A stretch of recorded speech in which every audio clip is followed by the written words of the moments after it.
उत्तर प्रदेश की सियासत में फायर ब्रांड नेता ओम प्रकाश राजभर का आज जन्मदिन है और हमारे साथ ओम प्रकाश राजभर खुद ही हैं। पहले तो जन्मदिन की बहुत बधाई आपको। धन्यवाद आपको। आज जन्मदिन पर कुछ प्रण लिया होगा कि उत्तर प्रदेश की सियासत में क्या करने वाले हैं राजभर, क्योंकि राजभर हमेशा चर्चा में रहते हैं। आज से हम लोग शुरू किए हैं 17 लोकसभा पे समीक्षा बैठक। 20 तारीख तक हम लोग 80 लोकसभा सीट की समीक्षा बैठक करेंगे और माननीय नरेंद्र मोदी जी, माननीय योगी आदित्यनाथ जी के नेतृत्व में हम एनडीए के सभी साथी मिलकर उत्तर प्रदेश की 80 लोकसभा सीट और देश में 330 प्लस सीट जीतने का जो लक्ष्य हम लोगों ने लिया है, संकल्प लिया है, उसको पूरा करने के लिए आज हमारे कार्यकर्ता जगह जगह इस काम में पूरी ताकत के साथ लग रहे हैं। पूरी ताकत के साथ आप लोग लोकसभा चुनाव की तैयारी कर रहे हैं, लेकिन पूरी ताकत आप लोगों ने घोसी उपचुनाव में भी लगाई थी और उसके नतीजे सबके सामने हैं। देखिए, घोसी का चुनाव लोकसभा का चुनाव नहीं तय करेगा। माहौल तो बना दिया उसने। नहीं, देश का चुनाव जब होता है तो देश के लिए चुनाव होता है। प्रदेश का चुनाव प्रदेश स्तर पर होता है। बाई इलेक्शन का चुनाव अगर वो तय करे तो हमारी आपकी मुलाकात होगी 24 के चुनाव के पहले भी और चुनाव के रिजल्ट के बाद यही मिलेंगे। तब आपसे कहेंगे कि कहाँ गया वो चुनाव। और आज बता दूं मजे की बात, जितना जीत की चर्चा नहीं है उसे 1000 गुना ज्यादा चर्चा ओम प्रकाश राजभर की है। पूरे देश में चर्चा है, मान रहे हैं ना। ओम प्रकाश राजभर चर्चा में रहना तो जानते हैं, लेकिन समाजवादी पार्टी बहुत हमलावर है। जो आपके दोस्त थे वो आज आपको तमाम आरोप लगा रहे हैं। देखिए, समाजवादी पार्टी के नेता माननीय मुलायम सिंह यादव जी ने खुद कहा था कि मैंने अपने बेटे को मुख्यमंत्री बनाया, वो मेरा नहीं हुआ। चाचा को मंत्री पद से हटा दिया, चाचा का नहीं हुआ, देश में किसी का नहीं हो सकता। और शिवपाल यादव जी ने जब प्रगतिशील समाजवादी पार्टी बनाई तब आरोप लगाया कि अब वो समाजवादी नहीं रह गई, ये शराब माफिया, गुंडों की पार्टी, हक लूटने वाले, जमीनों पर, गरीबों की जमीनों पर कब्जा करने वाले लोग समाजवादी पार्टी में आ गए। ये शिवपाल जी ने कहा था, मैं नहीं कह रहा हूं। वही समाजवादी पार्टी की बात कर रहे हैं आप। समाजवादी पार्टी पिछड़ों का हक लूटती है, दलितों का हक लूटती है। प्रदेश में सरकार थी तो दंगे कराती थी, उसकी सरकार में दंगे होते थे। उस दंगे की चपेट में दलित और मुसलमान आता था बड़ी संख्या में। ये प्रमाण है। आज 6 साल में योगी आदित्यनाथ जी के नेतृत्व में उत्तर प्रदेश में एक भी दंगा ऐसा नहीं हुआ कि जहां कर्फ्यू लगा हो। इससे समाजवादी पार्टी परेशान है और समाजवादी पार्टी ओम प्रकाश राजभर से इस नाते परेशान है कि हम पिछड़ों के नेता हैं, जिनका हक लूटा गया, हम उनको हक दिलाने के लिए लड़ रहे हैं। समाजवादी पार्टी हक लूटने के लिए लड़ रही है। समाजवादी पार्टी दलितों का प्रमोशन में आरक्षण खत्म किया, ये जग जाहिर है। समाजवादी पार्टी मायावती जी के काम को बदलने का काम अगर कोई किया, अखिलेश यादव जी ने किया। चाहे छत्रपति साहू जी महाराज के नाम से किंग जॉर्ज मेडिकल कॉलेज का नाम बदला, किसने बदला? अखिलेश जी ने बदला। नाम किसने रखा? मायावती जी ने। 21 मुंह से दलितों की बात करते हैं। छत्रपति साहू जी महाराज की जीवनी पढ़े अखिलेश, उन्होंने देश के लिए, समाज के लिए क्या किया, पढ़ना चाहिए उनको। बाबा साहब डॉक्टर अम्बेडकर जी को पढ़ना चाहिए। बाबा साहब डॉक्टर अम्बेडकर के नाम पे चलने वाली विकास की योजनाएं जो मायावती जी ने चालू किया था, बंद किसने किया? समाजवादी पार्टी, अखिलेश यादव ने बंद किया।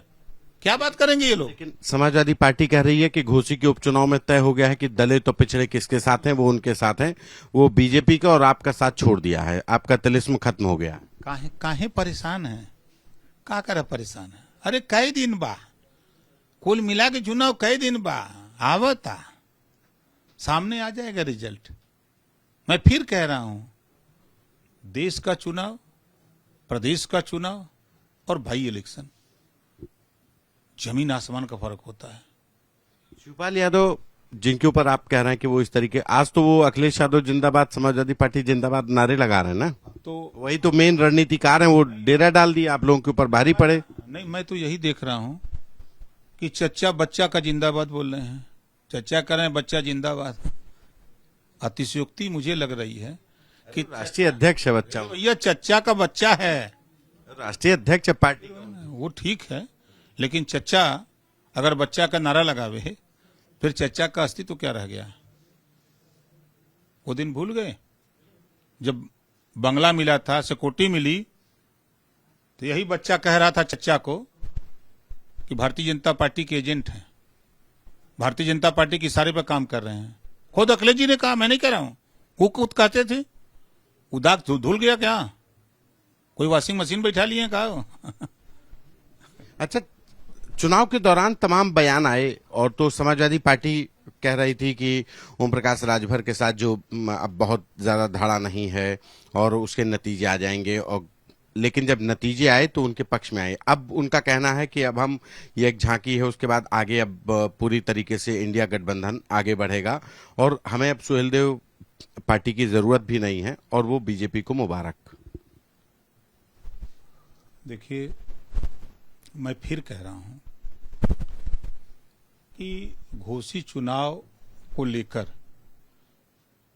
जितनी चर्चा ओम प्रकाश राजभर की है, उतनी चर्चा वो चूंकि आपके अस्तित्व का चुनाव, मतलब एक तरीके से आपकी क्रेडेंशियल्स उस पे वहां पर दांव पे लगी थी, साख दांव पे लगी थी।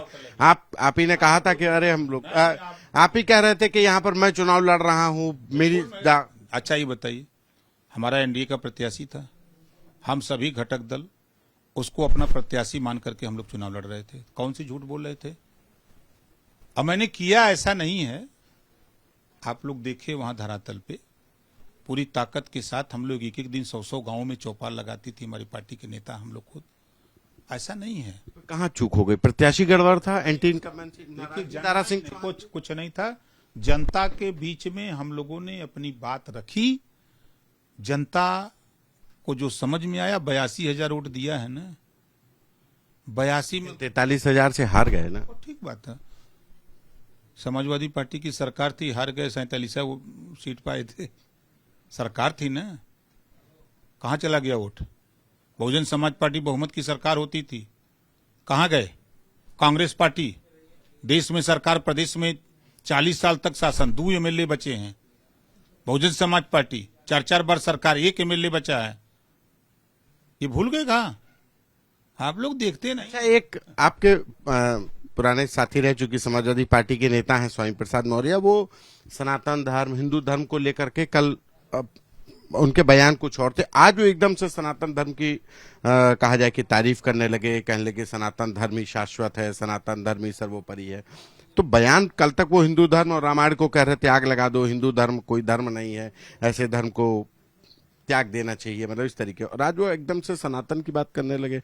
तो क्या बात हो गई क्या कहीं? उन्हीं से पूछेगा क्यों बदल गए भैया, क्यों बदल गए? सुर बदल गए मतलब कुछ हो गया क्या? क्यों बदल गए? देखिए, उनको भेजी, उनकी भाजपा से सांसद है, आप भाजपा के घटक दल हैं, कहीं कुछ हो गया क्या? उनको भेजा गया है, उनको सपा में भेजा गया है। जब तक सपा को रसातल में नहीं पहुंचा देंगे तब तक वो वहां से नहीं आएंगे। बीजेपी ने भेजा है? तब के भेजले हैं, हम भेजे हैं। बीजेपी में न थे महाराज, मतलब बीजेपी के एजेंडे पे वो काम तब क्या कर रहे हैं? आप बताइए, एक भी सपा का नेता, सपा में 2 गोल बनवाया, पहले बयान पर अखिलेश जी को आगे आना पड़ा, दूसरे बयान पर डिम्पल जी को आगे आना पड़ा, तीसरे बयान पर देख रहे हैं ना हो गई क्या बोली? अब भाजपा की बोली बोल रहे हैं ना, मतलब आने वाले। अब उन्हीं से पूछिएगा कब आएंगे। अच्छा, आपके कैबिनेट मंत्री बनने का बड़ा चर्चा था कि घोषित चुनाव के बाद, तो क्या कहाँ पे बात कुछ बनी, कब तक क्या होना? हम लोग संगठन का काम कर रहे हैं, नेतृत्व जब बताएगा तो आपको मैसेज मिल जाएगा। और आप लोग तो सूत्रों के हवाले से खबर निकालते हैं। नहीं, शपथ ग्रहण कब है? अब जब आप बताएंगे तो हो जाएगा। हमको आपको तो बताया गया होगा ना, कुर्ता सिलवा लिया नया वाला। बिल्कुल, हम धरातल पे काम करते हैं, हम उधर बहुत कम जाते हैं। एक आखिरी सवाल है, इंडिया गठबंधन ने कुछ मतलब मीडिया पर प्रतिबंध लगाए हैं कि बात नहीं सुनते हैं, क्या इस तरीके के प्रतिबंध से क्या साबित होता है कि ये अपनी बात नहीं रख पा रहे हैं, या ये लोग मीडिया का बायकॉट शुरू किया है? कैसे ये लोग चुनाव लड़ने की रणनीति? देखिए, ये मीडिया के सामने अपना पक्ष रखने से, जवाब देने में ये अपने को असमर्थ महसूस कर रहे हैं। कांग्रेस के रिजिंग में दंगे पर क्या कहेंगे? आज यूपी में योगी जी के नेतृत्व में एक भी दंगे नहीं हो रहे हैं, कहीं कर्फ्यू नहीं लग रहा। इसका जवाब कांग्रेस क्या देगी? इसका जवाब सपा क्या देगी? विपक्ष के लोग क्या जवाब देंगे? आज राजीव गांधी जी का बयान है कि दिल्ली से 100 रुपया चलता था तो 15 रुपया पहुंचता था, आज मोदी जी और योगी जी के नेतृत्व में सीधे खाते में 100 का 100 चला जा रहा है। किसान सम्मान निधि बीच में बिचौलिए नहीं, सीधे किसान के खाते से, वहां से बैंक से सीधे ट्रांसफर। इस बात की चिंता इन लोगों को है कि अब ये माल सीधे चला जा रहा है, बीच में हम लोग जो लेते थे वो मिलेगा कैसे। विपक्ष इस नाते परेशान है कि जवाब देना भारी पड़ रहा है। आज जो राशन बीच में बिचौलिए ले लेते थे, आज वो गरीबों तक पहुंच रहा है, इस नाते परेशान है। आवास इधर का उधर कर देते थे, अब वो जिसके नाम से वो सीधे वहां पहुंच रहा है, इसलिए इस नाते परेशानी है। और विपक्ष के लोग संविधान को नहीं मानते। अगर संविधान को मानते तो ऐसा बयान नहीं करते। ये हमारे साथ सुहेलदेव भारतीय समाज पार्टी के राष्ट्रीय अध्यक्ष ओम प्रकाश राजभर हैं। आज इनका जन्मदिन है और बनारस जा रहे हैं। उसके बाद इनकी तमाम चुनावी रैलियां, चुनावी रणनीति को लेकर के बैठकों का दौर शुरू होगा। कैमरा पर्सन रोहित के साथ संतोष कुमार, आज तक।